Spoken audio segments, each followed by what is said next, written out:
Oh, all right, guys. Not good quality on this stream, but when I get my computer fixed or get a new computer, I'll probably reshoot this one. So this is kind of like the dry run, just to see what's going on. Over the years, I think I'm coming up on 7 or 8 years here on YouTube, and one of the two things that in the early days of YouTube that was really kind of like my niche. The thing I sort of did was showing how I got, showing off my comic book hauls, talking about how much I bought these books for, and showing that you can find things that were worth value, showing that you don't have to just shell out, money for, books that are hot at the moment or even new books that are coming out. Hey, Tat, what's going on? Tat's Comics out there, man. All right. So this is a live show, man. Y'all jump in there on the comments and stuff. This is fast and loose. Oh, Shinto Ketchup's out there. What's up? Okay. So just, shoot him out there. It's going all right, Tat. Just a little restless tonight and figured I'd shoot a little live show, man. We got Dr. Silver Age popping up. Man, this is awesome. All right. So we got people coming in and out of the stream, man. All right. Northern Monkey's here. What's up, man? All right, Tat's hanging out.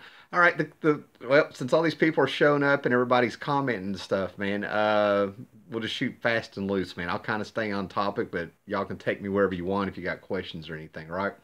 Now, when I started the YouTube channel a couple years ago, I didn't even know there was really a community on here back then. It was really small compared to now. And around 1990, I really started trying to save money and keep doing this hobby because comic books shot up over the years that I was doing it until the early 90s where they really shot up $1.50, $1.75, $1.95, and I was like, I'm out.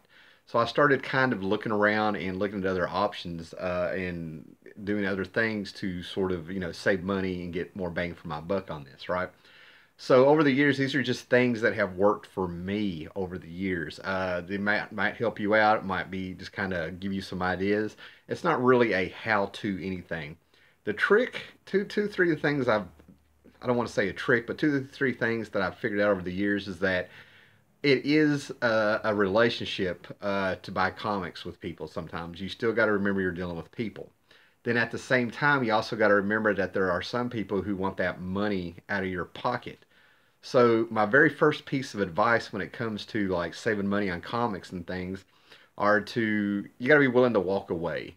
Okay, if you see a great good deal there and you've been looking for this book for a while and all this stuff, all the stuff going on, and you get a little bit excited, everything like that, you still got to have the attitude with yourself you can walk away if you don't get the deal that you want.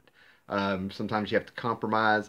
Really hard to get a win-win sometimes, and sometimes you got guys who have reached that end of the day where they don't want to carry all these boxes back home if you're at a con or a flea market, you can get them.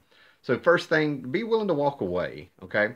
Second thing is let's say that you're at a convention, you're at a flea market, even a comic book shop in their dollar boxes or something. And if you find something that's really sweet, say you find like what I found this past weekend, um, Hero for Hire #1 first appearance of Luke Cage, man, don't lose your shit. Don't lose just don't lose. Maintain. Get your poker face on. Be friendly. Don't go overboard with it. Don't go too far with it because sometimes you're dealing with professional flea marketers, flea marketers or people who's been in the business for a while, and all this stuff like that. Even if they don't know comic books, they can still read a customer, and you can, they will start trying to drive a hard bargain sometimes. Okay, I looked up with that. The guy sat there and flat out said, "Hey, man." I know there's good stuff in this bin, this box and stuff. Haven't gone through it, and he kind of accepted it, right? So, maintain yourself. Be willing to walk away. If, set it down. Maybe you'll find it in the future. Maybe you can come back and catch this guy again, right? So, some of the places you can go to that aren't comic book shops is where you need a lot of people. I feel need to broaden their horizons. Okay, probably about 10 years ago, and I hope I'm gonna remember this right because I've heard several stories like this. But I had a buddy on a message board out in yeah, is where I think he lived. And he and his wife went to an estate sale, and she would go for the antiques. They had some money. He worked Hollywood somehow behind the scenes or something.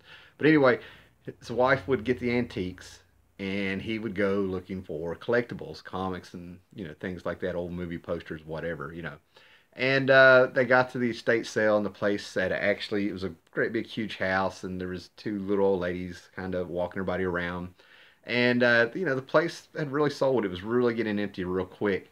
And while his wife was talking to the ladies, he just kind of looked around, and he looked inside the closet, looked down. He had to put his head in there and look down, and he found this cardboard box. He gets the cardboard box, starts flipping through it, and it's every appearance of the Silver Surfer from the Silver Age, Fantastic Four, 48, 49, 50, whatever, all those issues, wherever else he popped up, and the entire run of the John Buscema Stan Lee Silver Surfer.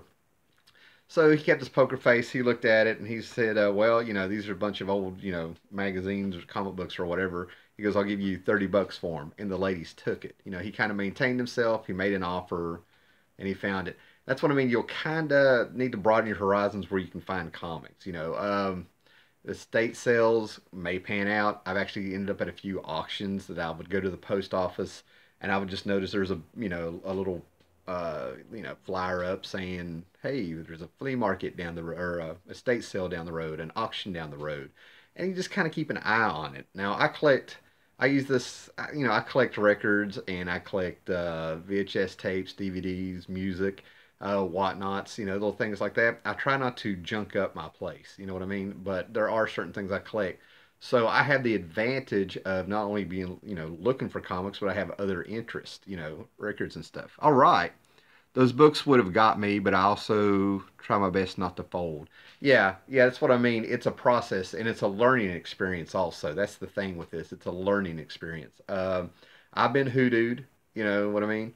I've spent too much money before. I, got a little anxious to get something and was like, well, I rationalized in my head that I can pay a few extra bucks and be satisfied with it. Yet I ended up leaving some other comics behind when I could have done better. So it's one of those things. Don't beat yourself up. You gotta, you know, but and that's what I mean. Kind of keep an eye out. If I go to the post office, I'll check the flyers and stuff. I'll look on, and I'll listen to some of my buddies sometimes. I know people who the relationships I was talking about at the beginning of this. There's people that know I collect comics, know I like these things, and if I run into them, or if they're thinking about something, they'll message me and let me know there's a flea market down the road or a yard sale going on, right? So that's part of it, right? I feel like I'm talking a mile a minute here, right? So now that's what I mean. Yeah, flea markets, yard sales. Sometimes take a day trip, just to get out of the house and have a few other things to do in town to make it more fun. I know I said this is tips to getting comics and stuff, but the thing about it is that if you have fun at what you're doing, and you kind of get this second sense to kind of be aware of where you're at and where comics could be and stuff like that, when you have fun like that, I swear, I know it sounds new age or something like that. You start getting a nose for it. You're not pressured. You're not like on a mission. You know what I mean? Always kind of have fun with it, and for some reason, that kind of keeps you from getting elevated and missing things as you walk around. That may make sense if you've been anybody that's just gone out shopping or anything like that. Hey, thanks, man. Dr. Silver Age says that's so true. So that's the thing about it is if you have fun with this stuff, and you get out and stuff, you end up having people that might want to go with you, and you end up having people around you, or your friends and stuff, that will also point it out. So it can also be, I hate to say, I'll just put it, it's like a team approach. You know what I mean? Um, I've been out with people, and we were like, maybe what were we doing? We were going to go to lunch in another town. We went over the mountain. We went from Galax to a place called Mount Airy, and Mount Airy was inspiration for Mayberry and Andy Griffith and stuff. And I was with some friends, and we were just walking up and down the antique shops, and they came and got me and told me about some comic books that were in one of these antique shops. So it's kind of like networking. Your friends know your interest, and people know your interest, and that kind of helps you find comics. And then you can get in there and look around and wheel and deal. And if you're with a group of people, or if you're going to get a whole bunch of stuff, Dr. Silver Age, I could drive by an antique store or a Goodwill shop and just know the place had comics, and sure enough, it paid off. And that's what I'm talking about. That's what Dr. Silver Age was saying. You start getting a nose for it after you get some experience going out and exploring and stuff. I'll get back on track on what I said, but bouncing off what Dr. Silverage said, I do have friends who have their girlfriends or wives have told me that when they like took a trip for the weekend or went on vacation, uh, they would say that like we'll say the guy's name was Mike. They were saying like Mike wished you were there because he says you have a nose for it. You will develop a nose for it, you know. Scott Connor, Tim's nose is like a bloodhound for cheap books. That is true. Yep, I go to St. Vincent de Paul. Oh, 49 cents a piece is what Tats Comics said, but it went right off there, right? So yeah, you start kind of like opening your mind and you'll get the idea of a thrift shop or a Goodwill or something like that. And I lost 2 viewers. Sorry, I'm boring you guys. That's okay. But anyway, so you know you'll have friends like that, like my buddy Scott there and stuff. You know, I've stopped to have dinner with him in the town that he lives in, and we'll end up going there. What's up, man? Yeah, I got it. Okay. Um, so you know, and like when we, you know, Scott's been with me when I found cheap comics, and I think he saw me Willow Deer once or twice. It's like the comic force comes over you. This is true. This is true. You do develop a nose for it once you get out there and get some experience with this and stuff, right? Um, and you know, you really can't explain it. You just start yep, Tats Comics. Me too, man. Yeah, and what happens is that I've actually been in stores that were like gas stations before, and I just happened to see a box in the back, and you get kind of nosy about it. You kind of get open to like finding these comics, and they'll be cheap there, like Walgreens on Pops. That's funny. Excuse me. All right, so you open up your mind to where you can find these comics, little yard sales. You have fun with it. You can find other things if there's not comics there. It's not really a waste of time. Your goal is to have fun. I hate to be that way. I would love to say your goal is to go out and to, you know, find some kind of holy grail or expensive book and stuff like that. But if you have fun with it, when you do end up finding something like this for $1, it's its own reward. It's kind of like the thrill of the hunt, and the hunt is more important than finding the books sometimes because that's what keeps you going long run. You know, it's still just a hobby and stuff. Now, now the area I live in, and this is why I'm saying this works for me and may not work for everybody. But the area I'll live in, it's the thrill. Oh, you stole my thunder. How funny. That's funny, Dr. Silverage. Apparently, I said what he was going to say. But in this area, there's a whole bunch of small little cons popping up, and there's flea markets like in Dublin. You can go back in my videos and hear me talk about these places. And what has happened is there actually is a few dealers that are at all these cons and at all these flea markets and stuff. And over the years, I've ended up building sort of a business relationship with them. You know what I mean? Like when they see me, they know what I'm going to do. They know some of the things I'm interested, or they'll see me and be like, "Hey, I got more in the car." Once you kind of get a relationship with people, and kind of keep it friendly. You know what I mean? To a certain extent, we're not talking about trying to be their best friend. We're not talking about saying, "Hey, let's go hang out." It's the fact that they know that you know you're going to get things. And then what I do is I kind of let them know that if I get a good deal off of them, if they give me a good deal, like the more I buy, the cheaper they get, or they know that I'm a repeat customer, or like I said, that if I get a good deal, I tell people. And I've actually been at cons where I brought people to their table, smart dealers and people who you know like that. You know, I look up with some of these people. They like the fun of comics. They really do like the comics. The other thing is that a smart person knows that word of mouth is important, and when you show action instead of just saying you're going to bring somebody and you bring people to them, it pays off in the future.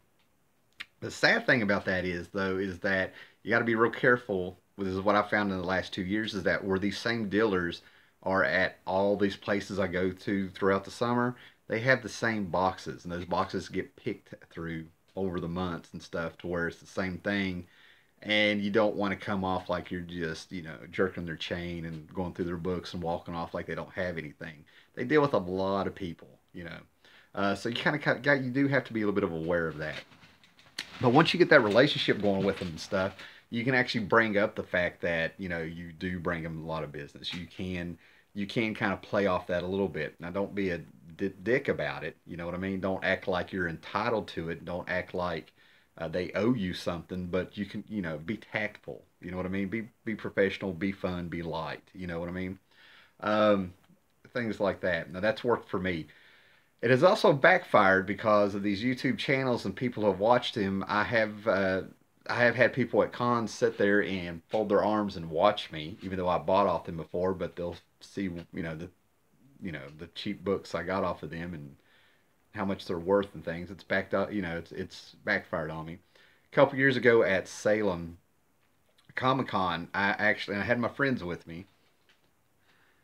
Do you buy much off of eBay, Howler Mouse? I'm getting to eBay. I've got like a loose little outline in my head. I'll get to eBay in just a minute, man. But I've actually had my friends, they were with me. See, Tats Comics, I agree with Howler Mouse on if you leave the book and come back to yet another time, it's a better price. It's a chance you take, but like I said, the more experience you get, the more you kind of get a feel for what goes on in your area with these people that you're dealing with, or just, what's going on.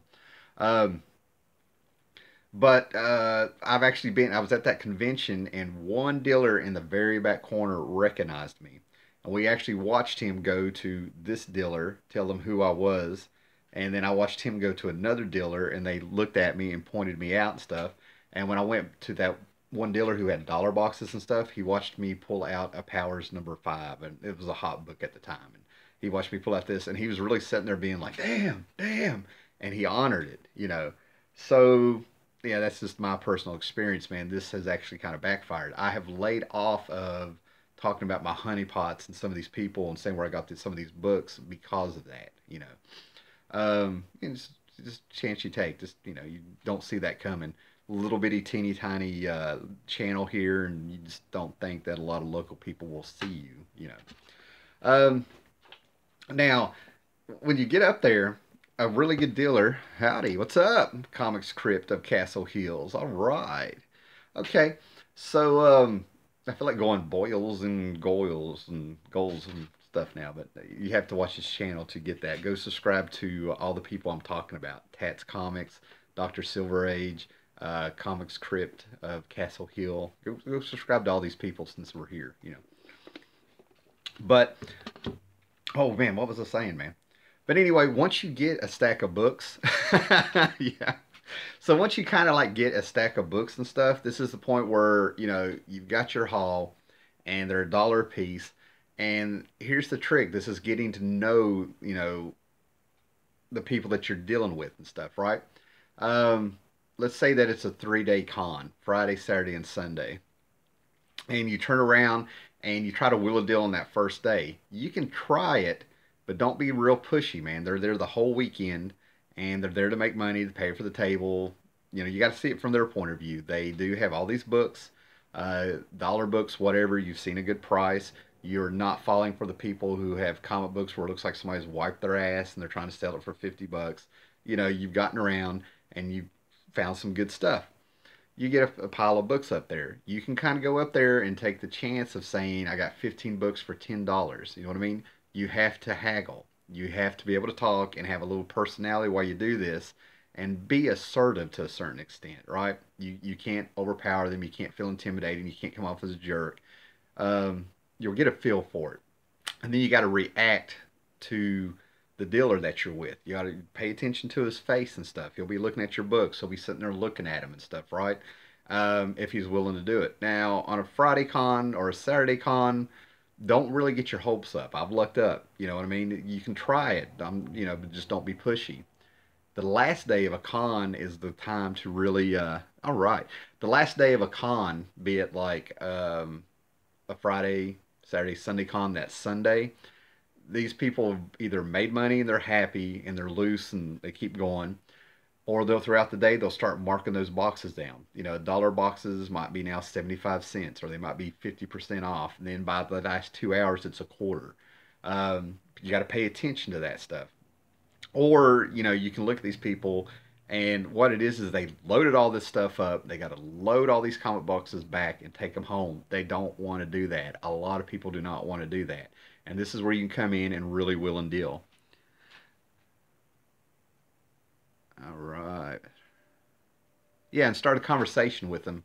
Very good. Tats Comics has started a conversation with them. Well done. That's part of that relationship. I've sat there and gone through comic book boxes and stuff, And man, we've talked about movies, or I'll pop up a comic, tell them where I used to have this as a kid, and they might get them talking.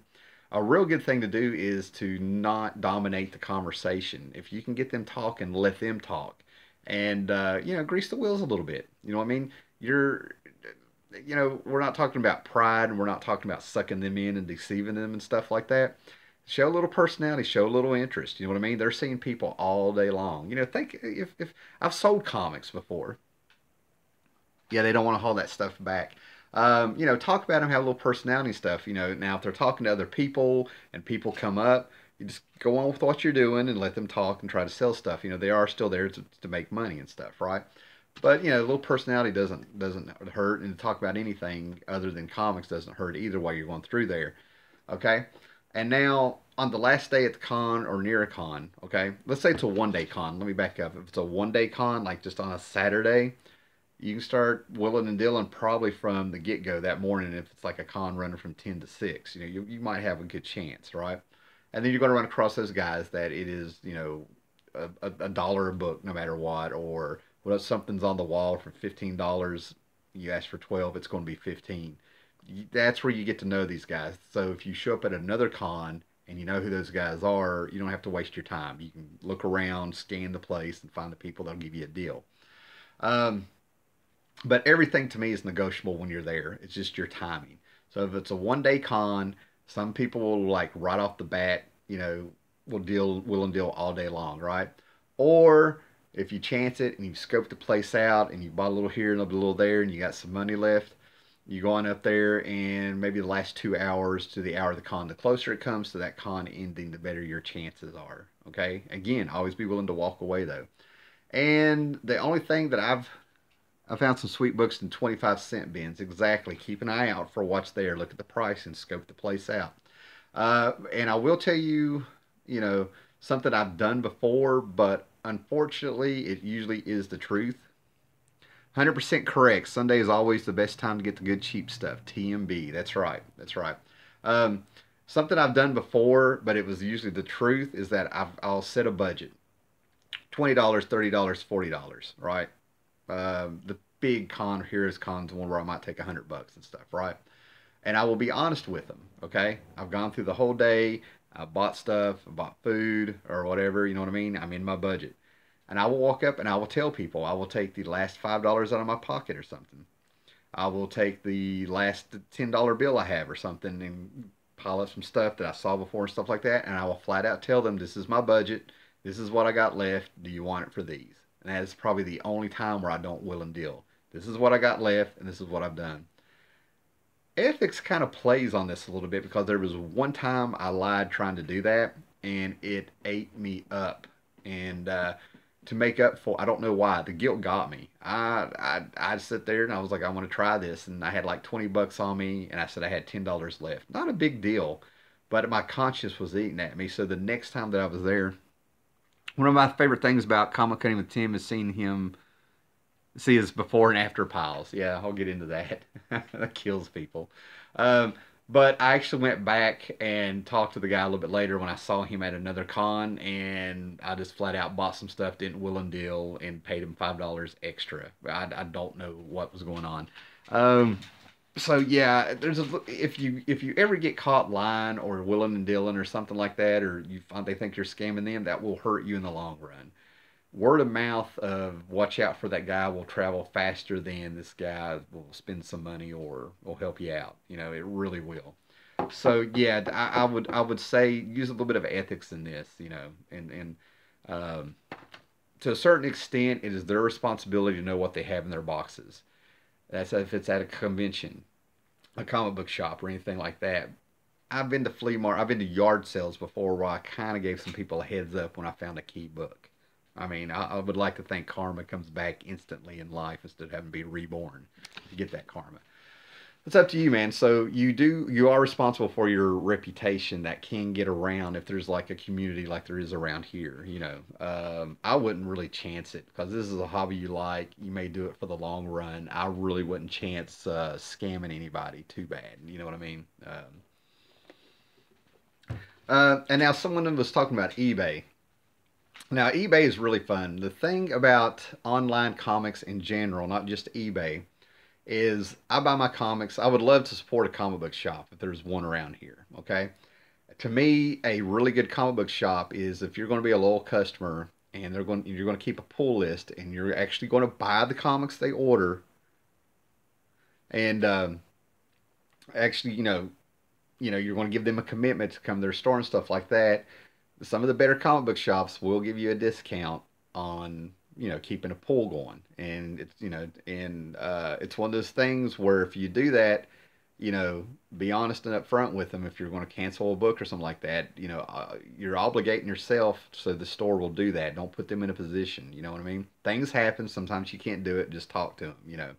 They get mad. They get mad if you got a good reason because you can't buy a bunch of books that they had saving for you. But I really hope people don't do that. Um, but I've seen places give 20% discounts if you have for anything you have on a pool. Now I order them online because I live in a rural area. I also don't buy that many things. I don't take a lot of chances unless it's a number one or something like that. Anything else, I feel like I can get in a dollar box later.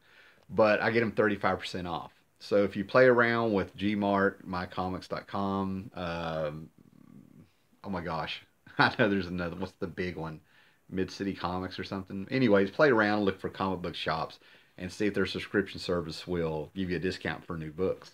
And the one that I use when my all my orders accumulate to $85 that have come in, and sometimes that takes 4 months, 6 months, and I've had it take a year before. They ship it for free. It's all about your patience. Okay, so even with the new books, you can get them, discounted, pre-ordered stuff. Subscription service through a comic book shop or online shopping, quick and easy, right? And then you have eBay. eBay is the one where you need patience. eBay is the one where you have to remember, even if you find a really good book you've been looking for a while, and it doesn't happen for you, you can probably come back at any point in time, an hour, a month later, 6 months later, and you're going to find it again. And that is how I've gotten most of these Cerebus books. Okay, I got Church and State, something like 800 pages of comic books there, and two graphic novel phone books or what they call them stuff for $4.99 with free shipping because I was patient. I've gone to comic book conventions and found these things for $3. Yeah, $3. They were soft cover. When you consider that these books are $30 a piece, $20 a piece, and things like that, that's a really good deal. So eBay to me is something that's good. Take your time. It's whatever your budget is you're comfortable with. But I'm telling you, go cheap as you can, and everybody gets hoodooed on eBay at some point or time. As long as you go in realizing that could happen to you, I think you'll be fine. You got the feedback to look at and everything like that. eBay's been around for so long, it's kind of weird for me to even be saying this stuff, I guess. But eBay is one of those things where, and honestly, I think everybody waits until there's speculation on a book or it's about to become a movie or becomes a TV show, and that's where you mess up. Number one, if you were a fan of this stuff, you would already be looking for it. Okay? So let's say that you're in this process of like, hey, I love that character. I want that book, but I didn't think about it until this movie came out. Go the opposite. Go the opposite. Think about, okay, what else do I want? Because that book with the TV and the movie and the speculation and everything like that, those books get hot. People spend a lot of money. You talk about flipping a book, and then a month or two later, you probably couldn't get rid of the book or it's depreciated or something like that. Okay, go the opposite way. A real good example is I think it was Todd McFarlane or somebody like that. When the Batman movie came out in 1989, everybody went Batman crazy, right? He went the other way, man. He ended up getting like some really early appearances of Superman, if not the first appearance or something. He went after Superman books when everybody's going after Batman books. That's just an example, right? Defenders came out, Guardians of the Galaxy came out. Everybody wanted this, wanted that. You know what I'm talking about. A movie or a TV show gets snapped. Preacher was a good one. Everybody went after Preacher when it came out and stuff. Go the opposite. Everybody, not everybody, but you know what I'm saying. The speculation crowd and the people and all this stuff are gonna go after those books. When something is announced. If that's when you want to sell, sell. Um, you know, I, I'm one of those people that like I don't really judge too harshly on people who wait to sell stuff when a movie comes out and stuff like that. I'm just really against those people that really jack the price way up instead of letting it just auction off and accumulate. They know what they're doing. You know, they're just taking advantage of people who. That's a whole other rant. But anyway, I sold my whole Alias Alias comics that I bought when they came out, and it was Jessica Jones on Netflix. I had put that thing on eBay 3 or 4 times since 2005. $10, 9.99, 8.99, for all 27 issues or whatever. Nobody would touch them. The movie comes out, I put it on there for 20 bucks. It sold for like 125, $135 and stuff. So that's what I'm trying to say. That's why I don't judge too harshly. I ended up doing it, but I tried to sell those books, over the years, and nobody would touch them. So I get it. Some people have been stuck with the books and they want to get rid of them, and now's the time. Anyway, so yeah, eBay's just one of those things. Play around and go for obscure stuff too. Also, man, this is talking like books that were like hot when you were younger or a kid, or you just been curious about. Um, and I'm sure there's other places online that you can buy books. Now, I would name 2 or 3 of them, but I looked up one over the weekend and it's gone. You know what I mean? I know there's like half trades have. Oh, I can't think of them. Anyway, there's a few websites you can go to and stuff like that, right? Now, the biggest thing that I'm going to tell you where you would be surprised to find comics, and I'm going to show you what I found. I looked up, okay, when I found these, but I found other books and stuff through the libraries and stuff, right? These were sold as used books. Frosty's. I have one comic store that lets me have 3 long boxes and 2 short boxes at that store. I can go at any time to buy them because he started a friendship with them. See, that's what I'm saying. Tats worked. Tats in a situation to where in his area, wherever he buys it, he's able to have relationships with people and stuff. Matt Comic Hoarder, my buddy Steve Ogden, and stuff like that. They have relationships with people in their comic book shops that know what they're into because they've been shopping for so long and they're loyal and stuff. And they'll give them first crack at stuff or hold books for them that they just know they'll like. But anyway, back to the library. This is the first 3 trade paperbacks of softcover with the Jim Lee covers of Hellblazer. Came out a couple years ago, right? I went to the library because I would rent movies. I would check out movies there for free. I was living in a very small town just a couple years ago, and I was going in there and I would look around and they'd have some used books here and stuff like that. And they had a cart they were pushing out, and one of the girls in there looked at me and said, "Are you the comic book guy?" And I'm like, "Yeah, I'm the comic book guy." They're like, "You might want to look on this cart." And I looked down in there and they had these brand new trades that they had not done their stuff to, put the little plastic on here with the Dewey Decimal System and stamp it with their library. Don't know why, but they just went ahead and put them up for sale, 50 cents. I've ordered things off of Amazon that are library books, took a chance, been burned one time. They're not that bad. It just depends if you're into conditioning, if having the book and the story is something you just want to have, or having a reader's copy, that's the way to go. Libraries and Amazon used books and stuff like that. So I could go on and on, but there's all these little sites you can go on to, like Amazon and stuff. You're right about the library. Get several archive editions from there. Yep. Hi, my name is Tat and I'm an addict. That's funny. Detective 229 is here. I don't know if he makes videos, but sub him if he does.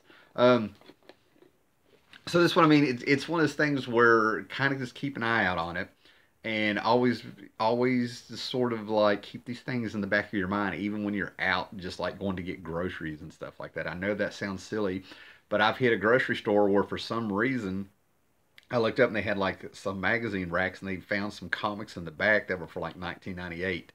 Uh, they weren't anything. No, it was continuity comics. Continuity comics from late 80s, early 90s. They weren't anything, but for some reason they were there. You'll find odd stuff like that once you kind of get in the mindset of always kind of look around and keep it there, right? Online comics, eBay and stuff. And of course, if you are in an area, okay, I'm in a rural area, and I haven't had a lot of luck with this, so thus I have never really got into it and stuff. But I have seen comic book videos, and I have had friends that live elsewhere and a few other things like that. Craigslist. Craigslist, if you kind of keep an eye on it, You'll find people who, of course, know what they have. Then you'll have people who want to get rid of this stuff. And like in my case, I had a whole collection gave to me because there was a divorce going on, and the kid and the mom just wanted rid of the guy's stuff. I felt like I was in High Fidelity in a deleted scene where John Cusack was going through somebody's records and found all these collectible records and couldn't do it. I was told to take it and stuff like that. You know, that's the whole thing. So it's what I'm trying to say. It's one of those things where always kind of like be thinking outside of the box and paying attention to where do people sell things at. Craigslist, I've had friends who had fantastic ideas. I had a friend who bought 800 comics for $100 because some guy just is, you know, he was a flea marketer and stuff, and he just was disgusted with comics and wanted them out there. You know, I've also had a friend go out and was in a real shady spot, and he didn't go knock on the door because it was a really bad neighborhood. So, you know, lost opportunity, or was he safe? So yeah, now we're getting out there. Um, Dollar store gets booked every once in a blue moon. The dollar stores around here, what I've seen, have been Disney books. I have ended up getting some Carl Barks. I don't know what they are, like square bound comics. I wouldn't call them trades or anything like that, but they put in one or two Carl Barks Donald Duck stories. You know, actually really good stuff. You know, the Carl Barks stuff was really good. So yeah, dollar stores get them. Walmart's have their 3 books for like $10 or something. Little packets going on. I don't know if you consider that cheap, but trying to think where else and stuff, right? And then you also, like I said, just kind of network a little bit and stuff. Every now and then, kind of put it out on Facebook, depending who your friends are and stuff like that. If they ever want to get rid of anything like that, you get rid of it. Goodwills, Salvation Armies and stuff. Now I go to these places regular because, you know, I get I collect several different things and stuff, right? But I have ended up seeing, you know, the one thing that got away from me from the Goodwill is that there was a George Perez used bookstores. Yep, I was going to get to that. Scott Connor, if he's still watching, he was at Goodwills before, and I've seen him just sort of like scan the bookshelves, and he started pulling out some trades and stuff like that. I've done the same thing. Everybody's done the same thing. Goodwills get stuff every day. The trick is hoping they don't have employees that keep the good stuff for themselves. It does go on. They do it with the toys at Walmart and stuff. I've had people, for friends who work there, and they admit it and stuff, right? But the Goodwills and stuff that I'm talking about, they get stuff every day, records, everything like that. And I had one thing get away from me because I wasn't thinking. There was a hardbound George Perez trade of all his Justice League work. It was like volume 1 or 2 or something like that, and it was for $5. If you go antique store, oh, man, do we? Yeah, we do need more used bookstores. Yeah, Tats. I think if I read that right, Tats right there with what I'm talking about. Once people know you and they know what you're looking for and things like that, they'll approach you in stores, bookstores, all these places you frequent if you get a relationship going. And you know that's what I'm saying. Once they know your face and you got that relationship, it'll start coming to you. But anyway, at the Goodwill, you know, it was a George Perez white hardcover Justice League book, right? And it was a trade. You know, of course, it was a trade. And I started flipping through it. Well, I had the comics, so I didn't get it, even though it was $5. Then I get home and I look it up, and it was at the time it was worth $80. Of course, I went back and it was gone. But I've ended up getting trades and actual comics for a quarter piece, 50 cents a piece if they're in the kids section. Be careful because I have had people, 1 or 2 people, like I'm remembering the 2 people after all these years that are like, "Oh, you're in the kids section." That's creepy. And they're just freaking jealous they didn't think of it. But yeah, I found some Calvin and Hobbes trade, you know, in really good shape and stuff. But I have found trades, soft cover trades for $3, Justice League and things like that. And it always kind of bothers me because I'm kind of wondering who lost their collection. Did somebody die? And like I said, it's a Goodwill. It's a crapshoot. There's 3 Goodwills I can get to within an hour or less, and I know which one for some reason seems to get the comics and the trades and the things I collect like that, and the good paperbacks and stuff, right? Um, and I found that really, really unusual, you know. But I found also like soft cover books by Neil Gaiman and stuff. I found an Elliot S. Megan book. There's all kinds of people on YouTube doing thrift store hauls, and you can kind of watch some of those and type it in, and they'll show you the stuff you can find. There's all kinds of thrift store. I want to push the channel. Oh, Bought an X-Men Alpha #1 for $1 at a local swap meet this past Sunday. Full cover and all for $1. TMB said that. I think it was him. See, they don't have swap meets around here, so that's what I'm trying to say. Now that he said that, maybe I'm going to look around and see if there's any more, if there's anybody's doing a swap meet or anything like that. I don't know. There are also local groups you can look at on Facebook. Scott Connor sent me a link tonight about Blue Ridge Comic Book Club, I think it is. Scott, if I'm wrong, let me know. And apparently they have meetings or something once a month, or I don't know, at a library or something, once a month, twice a month or something. And then he gave me a link to the Facebook page. Even though I'm already a part of that group, I've just never really looked at it. So I'm kind of wondering if they do trading and stuff like that. So there may be Facebook groups you can do, right? And that segues. Yeah, matter of fact, sometimes they have swap meets. That's funny, Scott. Thanks, man. They have swap meets. Okay. But that segues to another thing. What I'm saying is that there is the power of the trade. I have gone to comic book conventions. I think the last one I did this with was 2 years ago. I haven't been to a ton of them, to a one of them. Yeah, neither have I, Scott. But I think the last time I did this was a little bitty comic book convention down in, and I've tried before and it didn't work, but it's always worth trying. But it was in North Carolina, and I cannot remember what I took down there. Maybe it was Deadpool comp. No, it's around the tip of my tongue. But anyway, I took a stack of comics that were hot at the time, and the first person who actually ended up buying them off of me at the con was Shelton Drum, who runs Heroes Con. I didn't really, it didn't register that was him, or it was he was. I'm used to seeing him at Heroes Con if I see him at all. But anyway, but you can take comics and actually trade, okay, if it's a hot book or you have them, stuff like that. Or you might find somebody, who will buy them at the con. And I have actually gone to a con before and not only walked out with a bunch of comic books, but I walked out with my best was $35 profit, I think, $35 or $50 profit before. So you can take your books and will and deal them with them. It's all about knowing the con. There's people who have successful comic book stores and they set up at this stuff, or they're the ones running the con. You can walk around and things like that. I'm trying to think who was with me, but I was at Heroes Con probably about 2 years ago. My Goodwills around me put a sticker price on the book, which sucked the St. Vincent de Paul stores. Don't do that, which is great. Yeah, there's places you need to look at that. I have a bunch of comic books that I got at a thrift store in Radford, Virginia, which is a college town, and they had the orange sticker a quarter a piece on them. I got them just for reading copies, until I could get better ones. But at Heroes Con, I think it was Heroes Con of all places, a guy said he was there for a profit. He was not going to, I think it was about 3 years ago, he is not going to be, buying comics or trading comics. And I was like, when he said that, it just ran all over me. So I whipped into my bag and I pulled out my Teenage Mutant Ninja Turtles, like number 3 and 4 from the 80s first print. If I remember right, I think I got $80 for those, at the time, which was, well, I was happy. And that may be in the time where I actually walked out with a $50 profit and stuff, right? So they have swap meets in Oregon, and it's easy to them all, like the Elks Lodge and places like that. All right, guys. Now, like I said, when I get my computer, or get a new computer, or get the computer fixed and stuff, and I get a little bit of time, I may do this video again and reference this one, right? So we have people dropping off. Been on here for 43 minutes. I appreciate everybody that stuck around.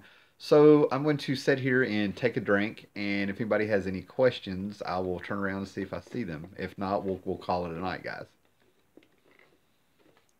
I enjoy doing these live shows and stuff, but they run for so long they don't get a lot of views afterwards. Now, I'm not really, views aren't like my big thing or anything like that, but don't drink the Kool-Aid, Tim. Comic Crypt, good night there, Comic Crypt. Comic Crypt of Castle Hills, go sub the man, go sub the man.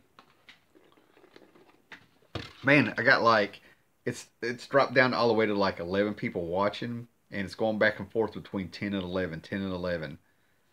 So I'm not sure what's going on. That's funny.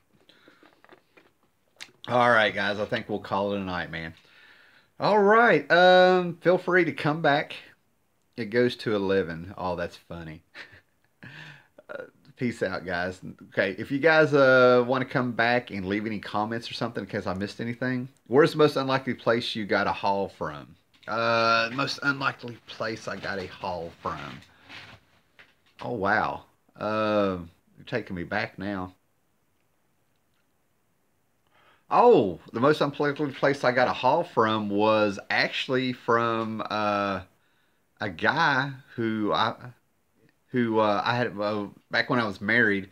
We had a yard sale, and I had a whole bunch of Star Wars Pepsi displays that were out of the characters from the prequel Star Wars and stuff. I'm trying to think when this was, 2000, the year 2000. And I actually had a dude just kind of pull up in the car, start looking around, and ask if I had any comics. I said, well, not for sale. I said, I have some in the house, but they're not for sale. And he actually popped open his trunk, and I ended up getting a Preacher trade. My first, the first time I've had over the years, I've had three Preacher number ones and stuff. And I ended up actually, believe it or not, trading him some McDonald's toys because he wanted the batteries out of them, and he was sitting there just like, you want these books and all this stuff. So I ended up getting like a Preacher trade volume 2. I want to say I got, check this out, Fantastic Four number 44, first or second appearance of the Inhumans that I just sold on eBay about 2 years ago. So I kept that thing for like 15 years. Yeah, so the weirdest place I got a haul was the one that pulled up to my house unexpectedly because I was having a yard sale and the guy wanted batteries out of McDonald's toys. Go figure. And I'll probably think of something else after that. I've ran across some books without even knowing it. So I went camping one time and found a record haul in a little bit of a comic book haul on two different occasions because some guy was running around in a van with his wife and kids and stuff like that, and he had this big record collection he didn't know what to do with. I ended up buying some records there, and the second time I saw the guy, like a year later, he was doing the same thing, and it was comics, but I don't think there was anything substantial. All right, guys. Looks like, yeah, that's it, man. Okay, guys. Thanks for everybody hanging in. I hope you guys like these live shows. They run a little bit long. More people are joining now.